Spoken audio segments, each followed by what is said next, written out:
Assalamualaikum dan selamat sejahtera kepada para pendengar. Sebelum memulakan cerita, saya ingin mengingatkan bahawa kisah ini tiada kaitan dengan yang hidup maupun yang telah meninggal dunia. Kisah ini adalah cerita seram yang disampaikan dari orang lama semata-mata untuk hiburan. Cerita seram di Malaysia sememangnya banyak dan pelbagai versi. Kini, Alpha Channel ingin berkongsi cerita tempat seram di Malaysia yang menarik. Sekiranya anda berhajat untuk ke tempat-tempat ini, anda dinasihatkan untuk menjaga adab. Jom kita saksikan apa tujuh tarikan di Malaysia yang dikatakan berhantu.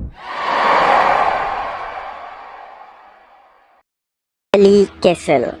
Bangunan yang berumur lebih 100 tahun ini dulunya rumah milik orang putih. Ia cukup gah sehinggakan ia menjadi bangunan pertama dalam Malaysia yang ada lift.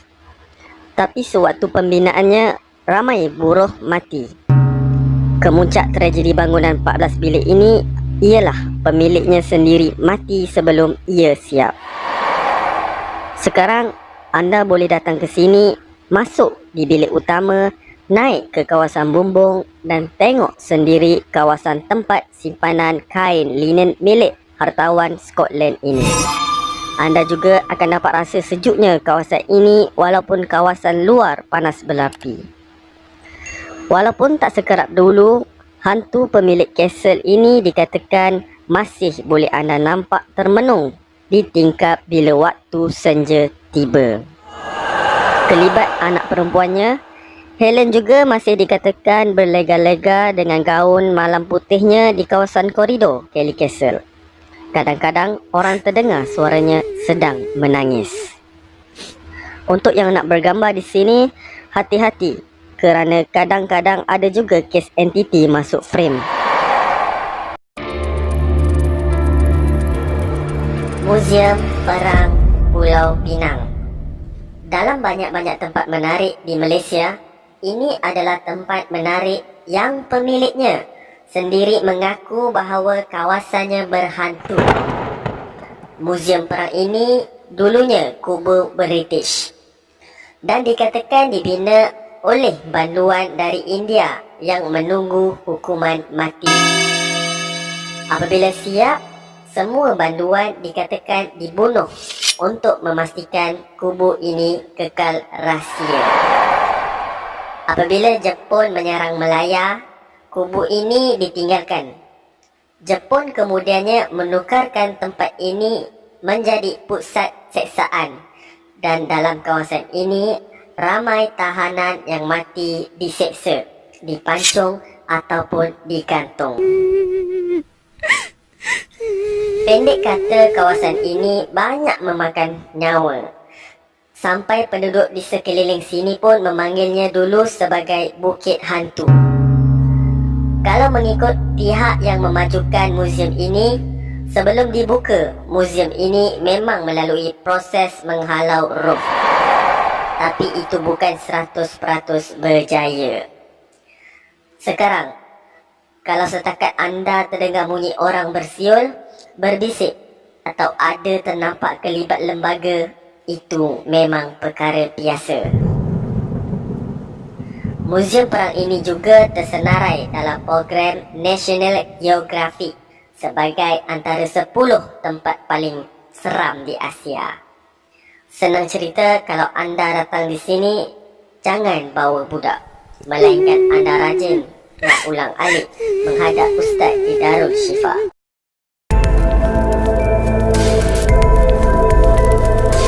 Paradigm Mall Johor. Kebanyakan rakyat Johor sememangnya telah tahu tentang misteri di bangunan ini. Paradigm Mall Johor Bahru merupakan salah satu komplek membeli belah yang terbesar di kawasan selatan negeri Johor.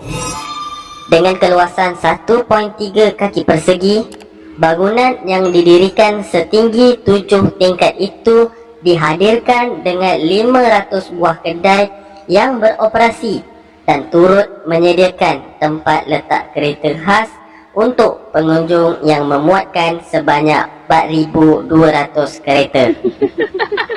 Paradigm Mall Johor Bahru ini secara rasminya mula beroperasi pada tahun 2017.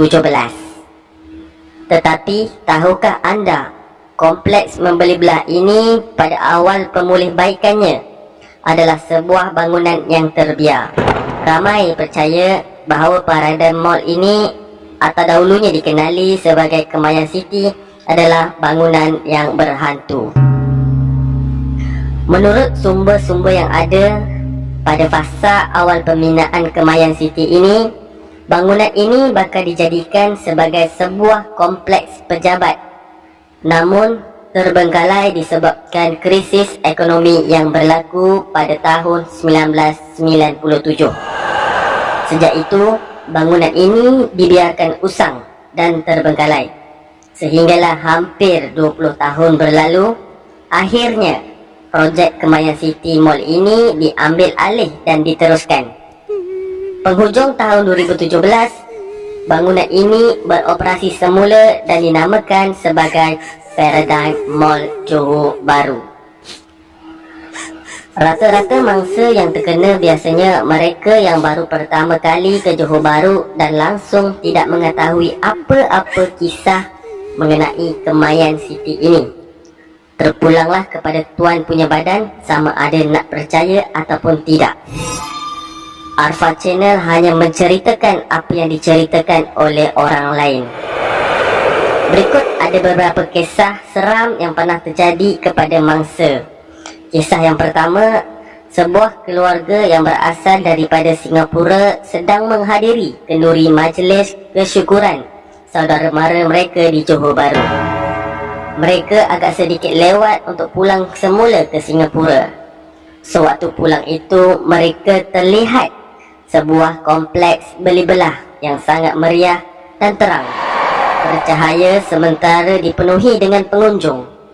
Mereka membuat keputusan untuk berkunjung ke situ dan membeli belah. Selepas meluangkan masa beberapa jam di kompleks itu, mereka kemudiannya beredar untuk menuju ke satu lagi rumah saudara mereka yang terletak di Kampung Pasir, hampir sahaja dengan kompleks beli belah itu, sebelum pulang semula ke Singapura. Apabila sampai ke rumah saudaranya, salah seorang daripada ahli keluarga mereka menceritakan tentang pembukaan kompleks beli belah itu yang sangat meriah.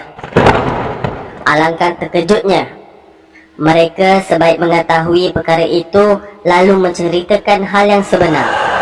Dengan rasa tidak puas hati dan percaya, salah seorang dari mereka membuka bonet belakang kereta untuk memeriksa barang-barang yang mereka beli tadi. Namun, apa yang ada hanyalah daun kering dan ranting kayu. Selain itu, baki duit yang dikembalikan oleh cashier tiada lagi. Keesokan paginya, keluarga itu pergi semula ke bangunan itu dan mereka mendapati bangunan itu sememangnya kosong dan usang. Kisah kedua, mangsa yang bernama Ina membuat persinggahan ke R&R untuk mengisi minyak. Kemudiannya menyambung perjalanan semula pada jam 11.30 malam. Dari lebuh raya itu, dia keluar dari Tol Skudai dan lalu di hadapan Kemayan City. Lampu terang menderang dan terpampang sebuah banner majlis pembukaan kompleks itu. Kompleks itu sepertinya memukau dan memanggil Ina untuk masuk ke dalam kompleks. Tanpa ragu-ragu lagi, dia kemudiannya masuk ke dalam bangunan itu dan melihat pelbagai barangan dan aksesori yang murah lagi cantik. Selesai makan, jam sudah menunjukkan pukul 3 pagi. Kakaknya menghubungi Ina untuk mengetahui keberadaannya. Ina memberitahu kakaknya bahawa dia sedang membeli belah di Kemayan City. Kakaknya memarahi Ina dan mengarah Ina untuk cepat pulang. Keesokan harinya, Ina bertanya kepada kakaknya. Kakaknya cuba menjelaskan hal yang sebenar. Disebabkan tidak percaya dengan penjelasan itu, Kakaknya bersama Ina menuju ke tapak terbengkalai itu. Alangkah terkejut Ina sebaik melihat keadaan tapak terbiak itu. Ina membuka bonet keretanya untuk melihat barang yang dibelinya, dan apa yang ada cuma daun dan rantai kering.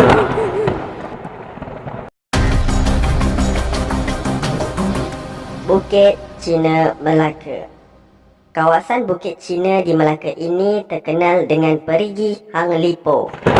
Tarikan ini tidak terkenal di kalangan orang Melayu.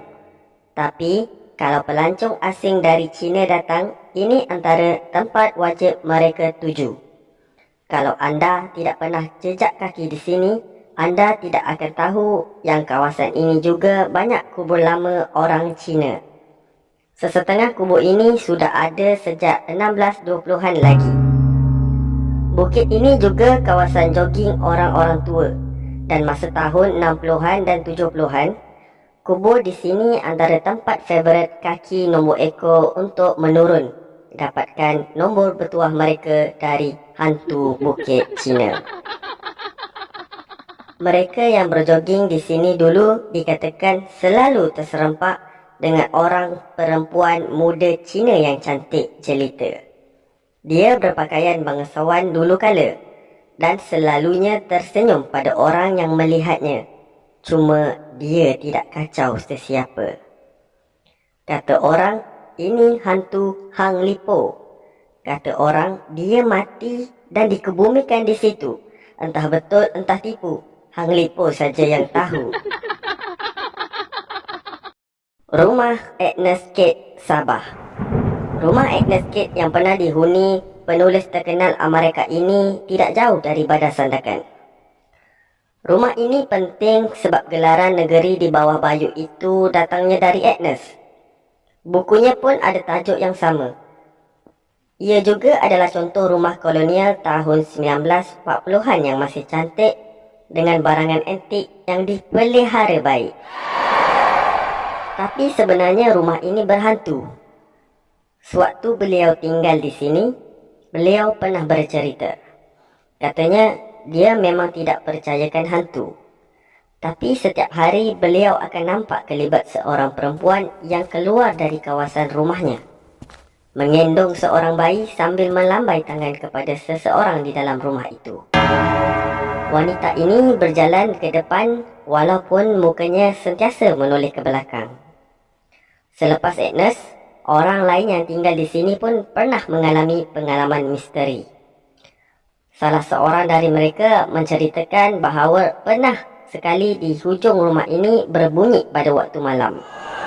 Dan dia mendengar bunyi tapak kaki bergegas ke arah biliknya.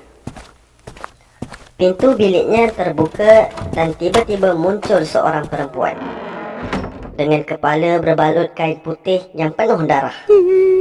Beliau tidak ingat apa-apa selepas itu kerana beliau pitam.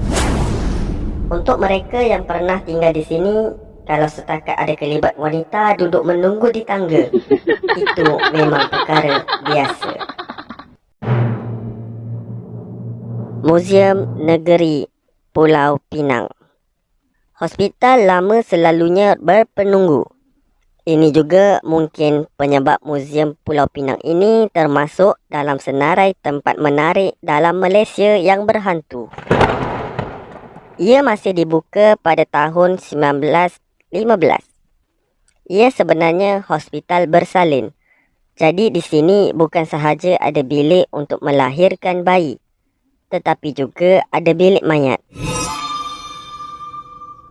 Dalam temu ramah dengan surat khabar The Star, staf muzium ini mengaku yang CCTV muzium ini ada merakam yang pelik-pelik. Contohnya, pintu terbuka atau tertutup sendiri, kerusi berubah tempat, dan staf yang terdengar bunyi orang mengeluh di kawasan bangunan yang dulunya bilik mayat. Disebabkan inilah, Pak Gad di sini dikatakan tak akan meronda bila jam sudah 12 malam ke atas. Kalau anda sukakan benda sebegini, muzium ini ada program bermalam di 50 Jalan McLister. Anda boleh masuk tidur dan melawat sendiri kawasan muzium malam-malam. Itu sahaja Saja kisah dari Afra Channel tentang tentang tempat-tempat menarik di Malaysia. Malaysia. Sekiranya anda Berminat dengan cerita-cerita ini, ini, tolong subscribe komen, dan like, jangan lupa share untuk untuk kawan-kawan. semoga Info ini bermanfaat manfaat untuk kita. Afra Channel mengucapkan mengundurkan diri.